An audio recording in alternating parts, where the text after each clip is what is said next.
One thing is for sure, this mayor's race has cost a bundle. In fact, it has set a new record. We're on your side tonight with the dollar figures for you. Our political analysts are back with us tonight. We appreciate that. Andrew Pentazzi is an investigative journalist. He covered politics for years at the Times-Union, and now he leads the Tributary. And John Daigle with Daigle Creative is a professor of political communications at UNF, and we appreciate your joining us tonight. Andrew, let me just start with you. Let's talk some money. Let's talk about campaign financing.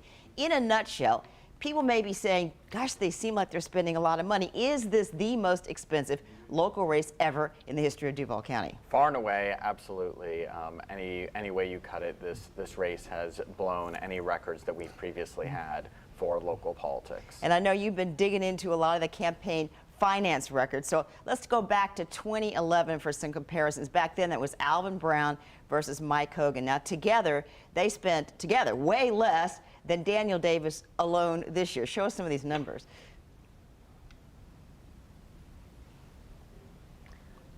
And we'll break down those numbers for you. They're on the screen right now. You can see the numbers. As we we're just saying, when you just look at Daniel Davis alone, we're talking, what, $8 million, right? He's raised more than $8 million on his own. And so you look back at the past campaigns, 2011, 2015, 2019, and the combined amount by multiple candidates didn't even come close to touching that, which shows just how much this one candidate on his own, and he's far outraised anybody else who was on the field in March, as well as now in the runoff with Donna Deegan, and whether that money has changed politics locally fundamentally by having this much money. And that's part of what we'll see with the results, if he wins tonight with that much money, or if he loses, and whether that says something about the effectiveness of just being able to raise money on its own. So let's just split those numbers and show people that Daniel Davis, as we say, $8 million, Donna Deegan, $2 million. So we're talking about a $10 million mayor's race.